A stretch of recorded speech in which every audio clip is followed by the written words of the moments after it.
Hablaremos esta noche de la desgracia de Jacques Coeur, el tesorero real. Vamos a ubicarnos en Francia. El rey era Carlos VII y estaba casado con María de Anjou. Tenían un hijo, Luis, que luego sería Luis XI. Ya contamos que Carlos VII tenía una amante que se llamaba Anne Sorel. Era dama de compañía de la reina. La crónica ha dicho que era la mujer más hermosa de esos tiempos. También se ha dicho que las arterias temporales del rey registraban una hinchazón cuando pensaba en esta chica. La reina ignoraba los deseos que su esposo sentía por Anne Sorel. Pero una noche parece que la reina María de Anjou andaba por el palacio y vio que Anne Sorel paseaba por los corredores con el busto descubierto, por decirlo así. Sí, dígalo. Esa falta de compostura le hizo pensar que la muchacha había conquistado en la corte un lugar importante, porque nadie anda exhibiéndose de esa manera si no ha conseguido alguna prerrogativa en el palacio. Y después la reina se enteró y bueno, confirmó el infortunio que sospechaba después de aquella visión, ¿no? Sí. Evidentemente el rey andaba con la tipa. Anne Sorel murió muy joven, tenía 28 años, y el rey quedó medio trastornado. Pero después de la muerte de la favorita, sucedieron unos hechos que son los que hoy contaremos. Aquella muerte se produjo de un modo tan repentino que mucha gente dio en hablar de homicidio. Se murmuraba que Anne Sorel había sido envenenada. Bueno, mitad porque estaba de moda en aquel tiempo creer que todo lo que se morían súbitamente era por efecto de un envenenamiento. Tuvieron entonces la necesidad de encontrar un culpable. Primero señalaron al Delfín, a Luis, al hijo del rey, ¿no? Algunos recordaban que el heredero había detestado siempre a Anne Sorel porque temía su influencia sobre el rey. Un cronista de la época escribió que Carlos VII sabía del odio que su hijo tenía contra la favorita. En muchas ocasiones Luis había protestado porque ella disfrutaba mucho más de los favores del rey que la propia familia. El rey no escuchó estas protestas.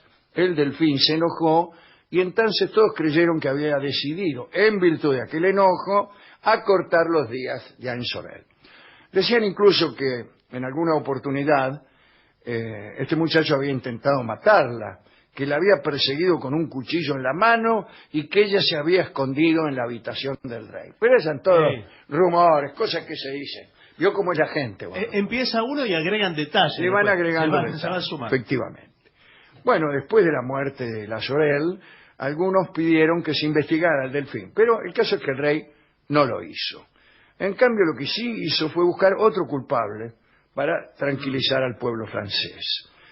Se utilizó la muerte de esta chica para culpar a alguien que era un poco perturbador para el rey. Un día, una dama de la corte llamada Juanita de Vendôme afirmó bajo juramento que Jacques Coeur, antiguo tesorero del rey, había envenenado a la Sorel. Y esta vez Carlos ordenó que se iniciara una investigación, porque ese le gustó más como claro, culpable. ese sí. Sí, este dice, me está gustando para culpable. Y una semana más tarde, Jacques Coeur fue detenido en su casa y presentado ante un tribunal como sospechoso de haber asesinado a esta chica. Ahora, el tribunal estaba integrado por jueces muy poco recomendables. Esa detención, que causó una gran sorpresa en todo el reino, sin embargo tranquilizó a muchos, porque el acusado era acreedor del rey y además había prestado sumas de dinero importantes a muchos personajes de la corte. Entonces el rey y todos aquellos deudores pensaron que una condena arreglaría muy bien sus negocios. Claro. A su vez, los jueces creyeron que condenando a Jacques Coeur ganarían aliados muy poderosos e importantes. Esto de mandar a decapitar a los acreedores era bastante frecuente en aquellos años y también en toda la Edad Media. Y esta costumbre perjudicó muchísimo a los judíos de todas partes, dado que por lo general se daba que se dedicaban al préstamo o eran banqueros, así que muchos personajes poderosos eran sus deudores y estos personajes profesaban un antisemitismo que convenía a sus intereses. Claro.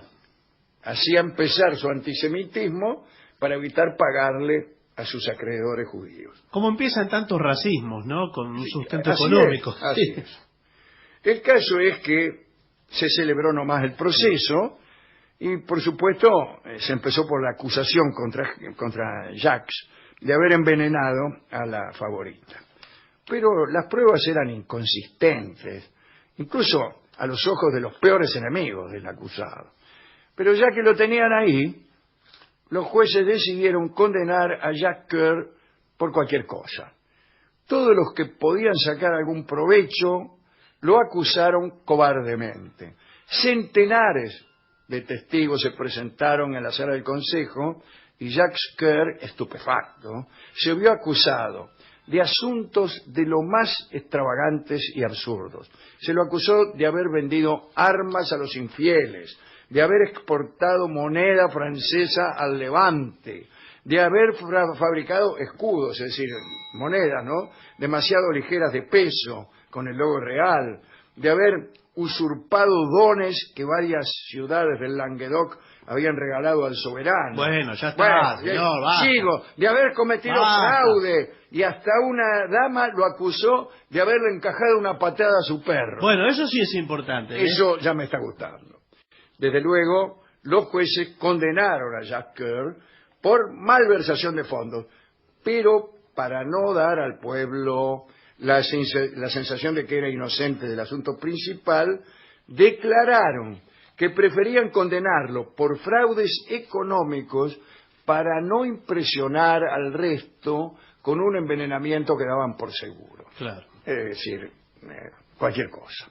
Jacques Coeur, que había sido uno de los mejores servidores de la corona, fue torturado y encarcelado. Además, había sido un gran amigo de Anne Sorel. Bien. Finalmente se salvó de la muerte, porque pudo sobornar a un guardia y huyó de la prisión. Bueno, un método clásico, la verdad es que sí. Clásico método de la huida es lo mejor para eludir una sentencia a muerte. Además, para hacer honor a tanta acusación, el soborno, la verdad que hacía honor a eso. Pero claro que sí. Si era culpable de tantas cosas, ¿qué me cuesta agregar una más? Sí, sí. Llegó a Roma y allí encontró refugio y protección del Papa. Los historiadores aseguran que Jacques Coeur no era culpable, por una razón muy sencilla. Anne Sorel no murió envenenada. Según los médicos que han estudiado los síntomas, parece que Anne murió por la disentería de las parturientas.